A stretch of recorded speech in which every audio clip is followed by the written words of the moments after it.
Welcome to the Be Empowered podcast with your host, Graham Hopkins.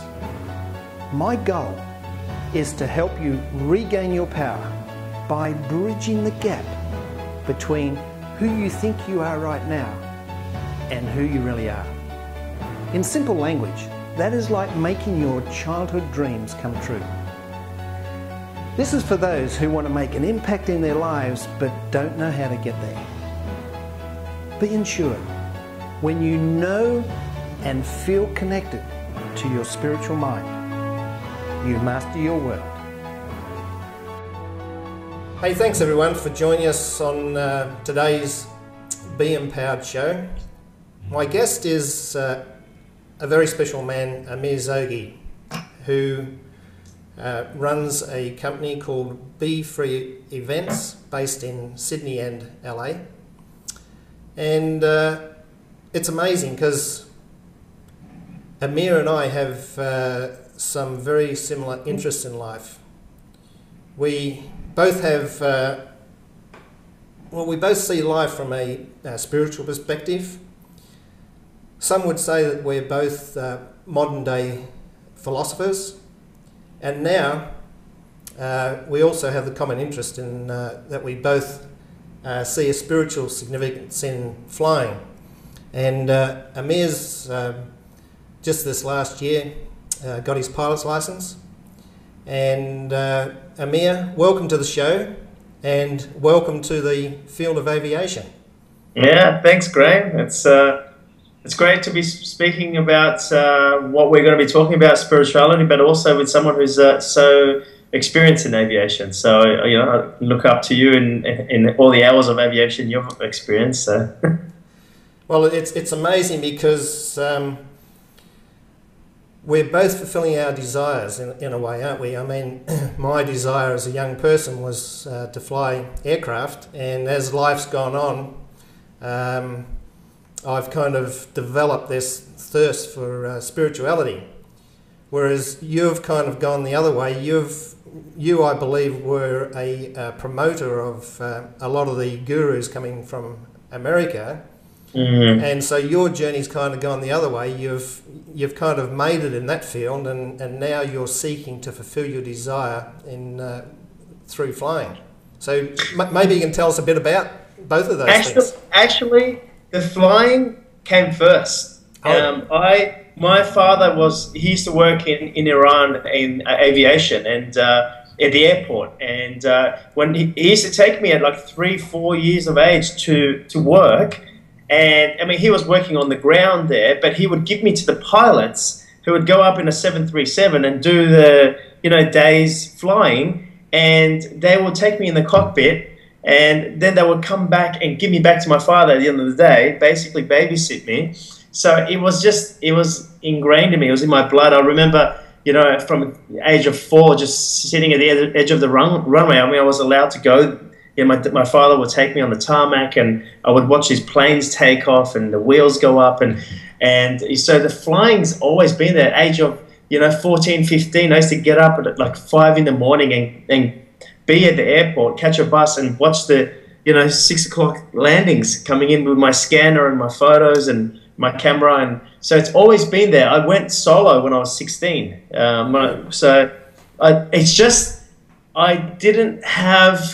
I ran out of money. There was all of these things that happened in the story that didn't give me the opportunity to continue flying. And I actually thought that I always wanted to become a pilot, and actually become a commercial pilot and fly around the world just like you are. And but there's something shifted. When I was like 19 or so, like I was going for a scholarship of something in aviation, and then just something within me was like, you know what? I don't want to be flying around the world for whatever reason. I love flying, but I don't want to become a pilot. And right there, it shifted.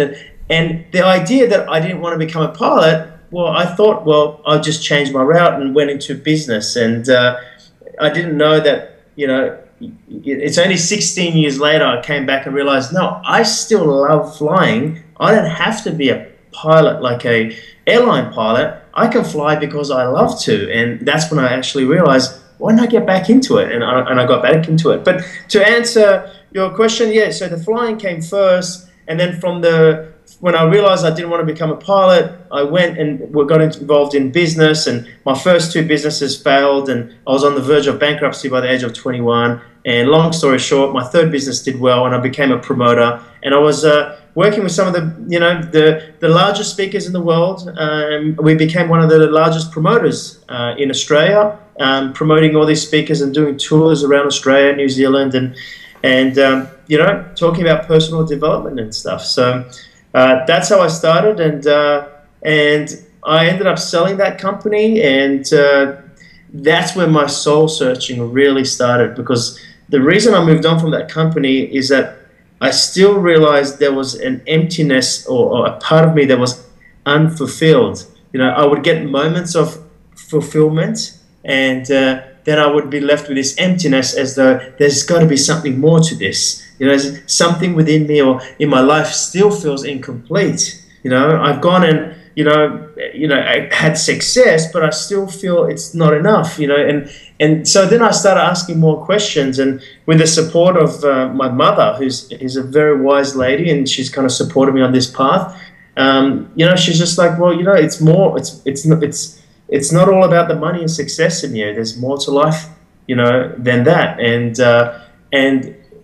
And it doesn't mean that you don't become successful. It means you need to find the happiness before you become successful, because the success won't bring you happiness. And that's something I needed to realize. And I took a step back and sold my company.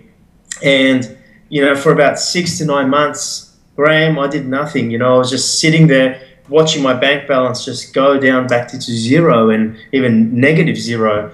Because I didn't want to just go and pursue something or pursue another business just so I could feel safe. I wanted to find the inner security. I wanted to find the inner love, the inner freedom. And so I did a lot of soul searching and spent a lot of time on myself, by myself. And, with the support of my mother, I just kept going deeper and deeper within myself and realized some beautiful, blissful things. And naturally, I found myself talking about it, and I would coach people about it. I would speak about it. I would write about it, and here I am today. And today I still do the coaching and the speaking and the writing, but I also realized there's other things I love to do. I love to fly planes. I love to play tennis. I love to go on holidays and travel the world. And I realized that I want to do. We're here to do all the things that we love to do, not just the things that we love to do as work, because whenever I speak on stage and I tell people about finding the love of who they are or doing what they love to do, immediately they go to, what do I love to do for work? It's like, well, it's not all about work. What about just, what do you love to eat? Who do you love to spend your time with? What do you love to do in moments by yourself? And so that was a big realization for me, and that's how I live today. Today is like I love art. I love creativity. I love creativity. So we're opening an art lounge in Bondi Beach in Sydney, right now as we're speaking about it. So it's, and it's not about a business opportunity. It's just about expressing my love I have for things, and the love that I have for myself in continually experiencing in different forms. So, Amir, what amazes me is that you had access to some of the biggest names in the world. I mean, you were promoting them to come to Australia. Yeah.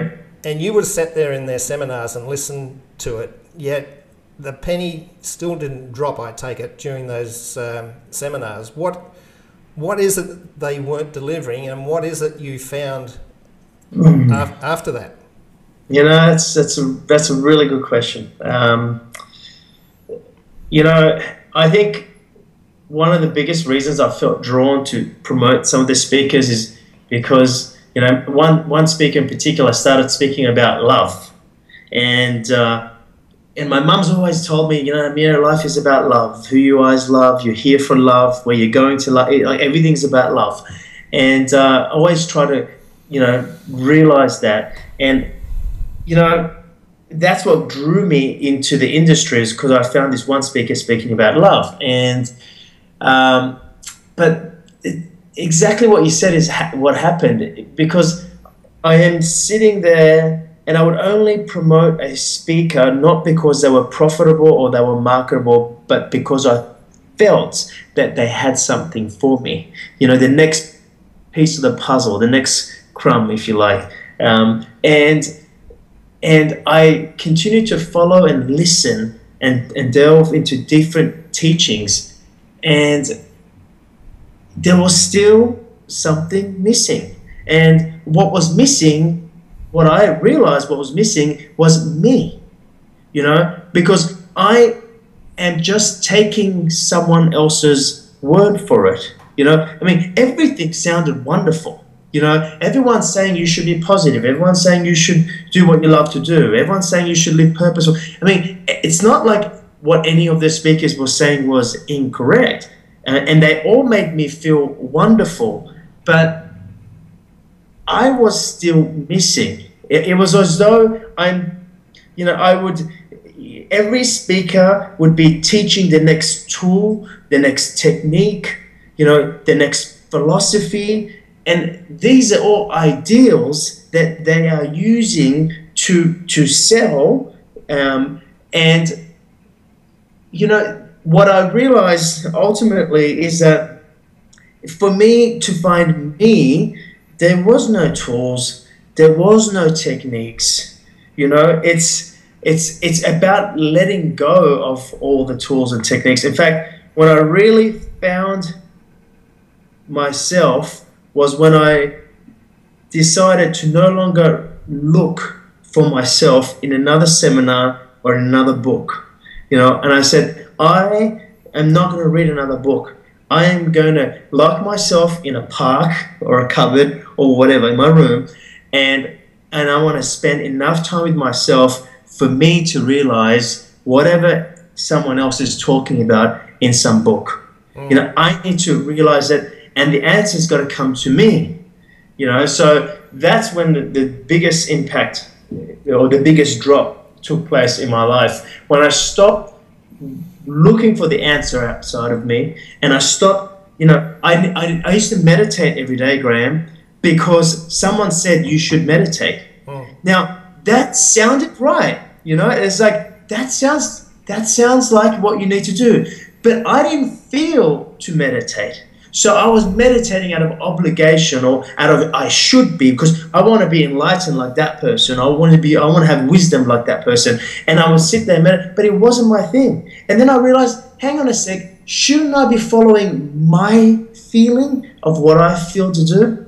And I don't feel to meditate. So I stopped meditating. And then I noticed that I would do what I felt to do for myself. And in that time, it was just to go for a walk in the mornings. And I started to notice myself falling into a meditative state by following what I love to do. Your desires. Absolutely. Yeah, so it's very interesting. Amir, maybe we should just outline for the viewers and listeners what I believe is one of the main tenets of your teaching, and I'll put it in my terminology, and then maybe you can refine it for me. I've been writing about two matrices for many years, and the way I see it is there's the matrix that we live in, which is based on fear, and then there's a higher matrix, which in all my writings I put with a capital M, and that matrix is based on unconditional love. And I believe that you're probably the foremost teacher in how to actually move out of the diminished matrix into the higher matrix. Can you maybe add to that? Well, you know, how to move to the higher level of matrix you mentioned, or some people might use a higher level of consciousness, or whatever word we have for it, whatever label we have for it. You know, someone listening to this right now is probably sitting at the edge of their seat thinking, I am going to now hear how to get to the higher plane or higher matrix. And they're probably looking for some kind of intelligent or complex theory or answer. But it's actually really, really, really simple. And it's a simple answer. And I always say the truth is simple. We just complicate it. When we take it into our minds, into our thoughts, and pursue it in our thoughts, then you have all these complexities around what the truth is, and you'll have all these intelligent answers about the truth. But it's really quite simple. And when I have found myself in a higher plane or in a higher matrix, as you call it, it has always come down to me being myself. This is relationship, because our natural tendency is to be of a higher plane. That is our natural tendencies. We are always been on our way back home. We're always walking back to ourselves. We're here to become awakened and to become infinite again. Right? And the reason I say that, and I know that, is because we already are infinite. We're just pretending to be limited for this experience right now. So one of the greatest advice that I have found that is always given all around the planet is two advices. Number one is to be yourself, and number two is to do what you love. Right? But it is probably the least taken advice. We give that advice to the people we really care about. We're just like, oh, honey, just be yourself. Just do what you love to do. And I found that when I am truly being myself. Now, I know when someone's listening to this, they're like, oh yeah, that sounds true, and I'm being myself. But I didn't know I wasn't being myself. I thought I was being myself. But you can't be yourself if you always have this ulterior motive, if you always have an agenda.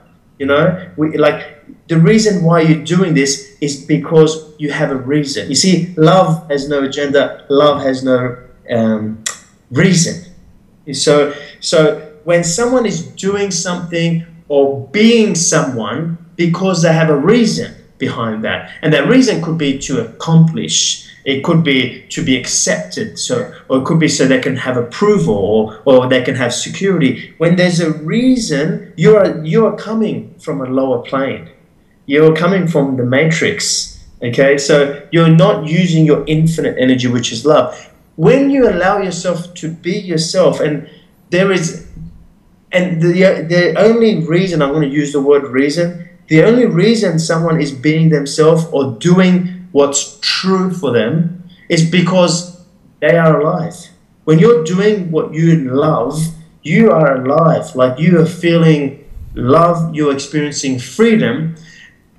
But most people are doing things in order to have an outcome so they can feel alive, so they can feel secure, so they can feel freedom, so they can feel loved and not rejected, and not, and be accepted. But the amazing thing is, I don't know if I'm making sense here, but the amazing thing is, what you're looking for and all the things that you're doing and all the person that you're becoming and the person that you are right now, if you have a reason in doing the things that you're doing, and when I say reason, I'm just use the word agenda. If you have an agenda, you're not being yourself. And when I say no, you're not allowing yourself to flow and present itself in this moment. And if I can give a reference point to people who are listening to this right now, it's the reference point of being in the flow. When someone's in the flow or in the zone, they are at a higher plane and they are accomplishing things or experiencing things in an effortless manner. They're experiencing effortless power rather than an effortful one.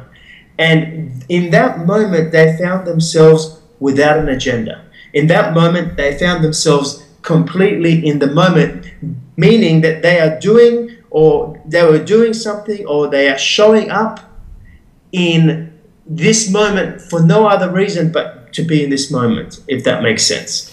So it's a very simple answer. It's like, you know, like, be yourself, but it's an art.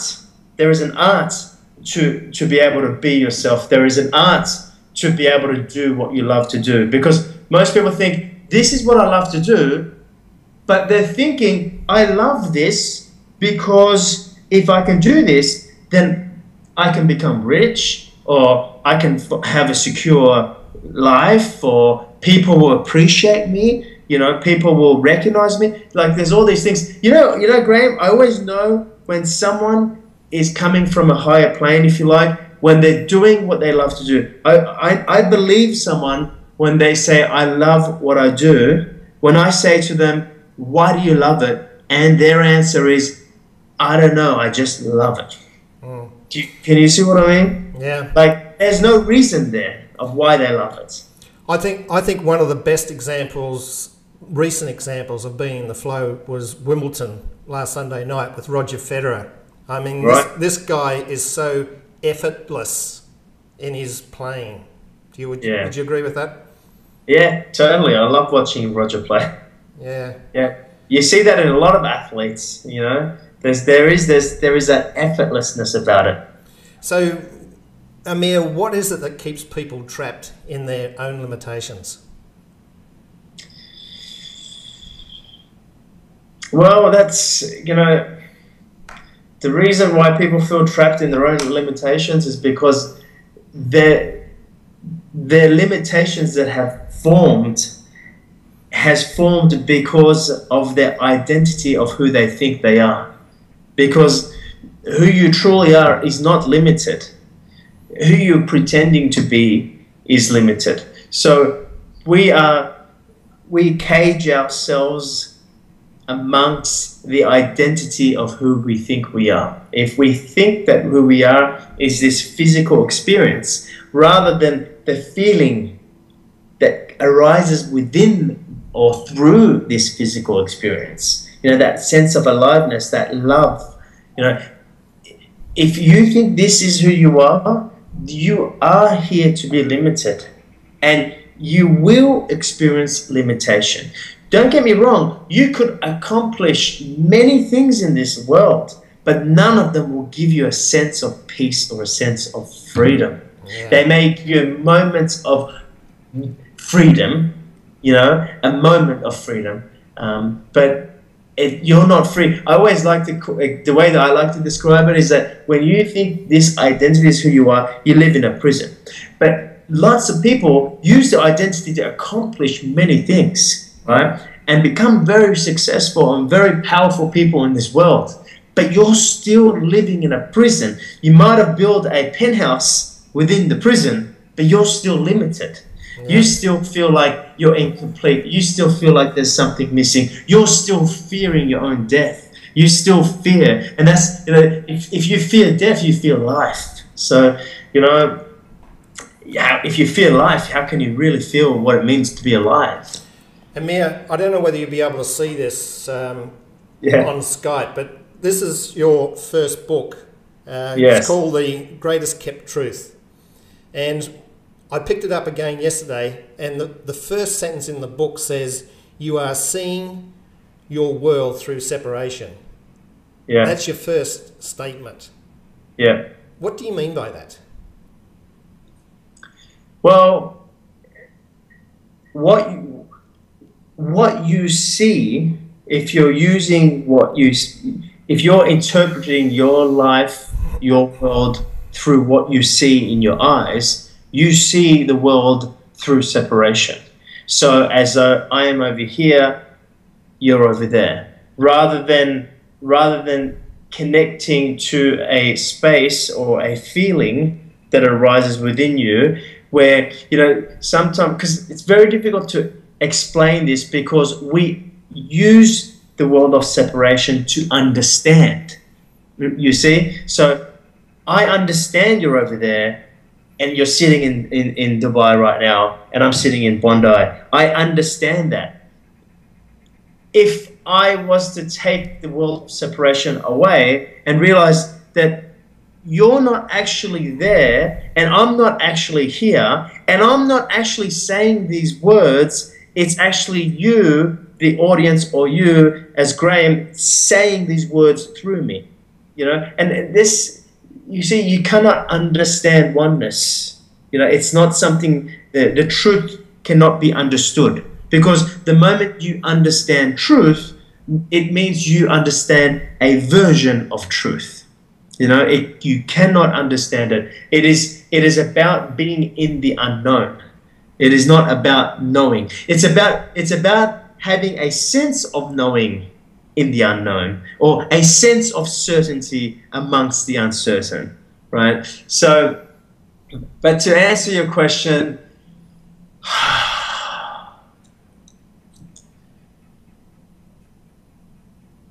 you know, like sometimes somebody dies, you know, they leave the form, and they have, you know, I talk about this on stage sometimes, and because if someone has a reference to what I'm talking about right now, that there's a part of them that goes, yeah, I can feel that. And it's not about understanding it, it's about feeling it. But when someone passes away, I ask people, if you've had someone pass away before, do you still feel them? Can you still feel them as part of you? And, you know, majority of the people put their hand up in the audience and say, yes, I've had someone who's passed away, and to this moment, I can still feel them, right? So that's oneness. Can you see what I mean? But you're not seeing them necessarily, right? You may have an experience where you're actually seeing a formless part of them, but it's not about it. The point is, you can feel them.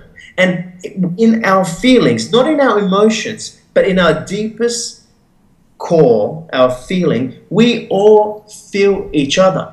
And it doesn't take someone dying, you know, when you've experienced love for someone else, and it could be a romantic love, it could be just an unconditional love for a child, it could be just a deep connection with another human being. When you feel love, you feel yourself within that other person. You know, someone may be listening to this, and they may feel the words that I'm saying, and the words with the space that these words are coming from, they may feel that within themselves. Like, they may not even understand what I'm saying, but they feel it. And see, that's connection. That's oneness. So, you know, I think it was Richard Bach who says, don't believe, I've got his quote in our office somewhere, but I don't remember exactly what it is. But in other words, don't believe what your eyes tell you. You know, they're just seeing sense of limitation. Something along those lines. I won't quote it, his words, but he's also a pilot too, by the way. And you know, these eyes just see limitation. So, but that's not wrong. I'm here to play amongst the limitation. You know, I'm here to experience, but I'm not here to be defined by what I see. You know, it's a lie. It's you know, what's real is the unseen. What's real is the unknown, not the known. Yeah. Amir, let me see if I'm hearing you right. You're talking about feeling. So in our five senses generate emotion, and attached to that emotion is a perception that I would call feeling. But that's to do with your physical side. So you're saying that there's a deeper feeling that we also are connected to, but we're often not aware of. Yeah, absolutely. So you know, just to use your words, the five human senses, we use that for our physical plane. You know, it's the matrix. We use that to determine our physical experience, and through the five human senses, you know, you can interpret things and perceive things, right? That will then determine what I like to call emotions, right? or you could call it feelings if you like, right? But those emotions that you're feeling is purely based on your perception of how you see what's going on. It's based on your thoughts and how you're seeing how you're experiencing through your 5 human senses.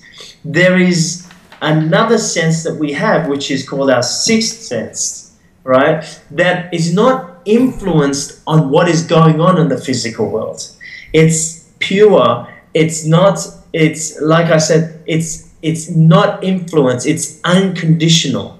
And it arises within you and you become aware of its feeling and you feel love for no reason. You know, I always say to people, you know, when I'm speaking on stage, I say, who here has ever experienced happiness for no reason? And majority of people put their hand up. Yeah, I had a moment. I was just sitting on a park bench and I just felt this happiness for no reason. That's the feeling that comes from within you. It's already happy. And it's not affected by what's going in the physical world. But what happens for people is like when they have that feeling arise within them, they feel happy, their thoughts kick in and going, why the hell am I happy? I've got all this stuff going on, and immediately they talk themselves out of their happiness. But you see, that feeling, it cannot be influenced. It's if you like, it can influence things, but it cannot be influenced. And that feeling is consciousness. That feeling is infinity. I mean, if you're experiencing infinity, that's what I just described a moment ago, when you're experiencing certainty in the uncertain. Because if something is infinite, it means all things are possible. Not just one thing. It means you could fail, you could succeed, you could love, you could be rejected. All things are possible. So there's a sense of uncertainty, but then there's a certainty amongst the uncertainty. You see? So quantum physicists say that we're all connected. Do you agree with that statement? Yes, I agree. I agree that we are all connected. Excellent. Hey, thanks so much for listening to the Be Empowered podcast. For more on regaining your power by bridging that gap between who you think you are right now and who you really are, go to www.beempoweredgroup.com and enter your name and email address to receive a free ebook and get notified of any upcoming podcasts. Remember, when you know and feel connected to your spiritual mind, you master your world. Changing your energy transforms your life.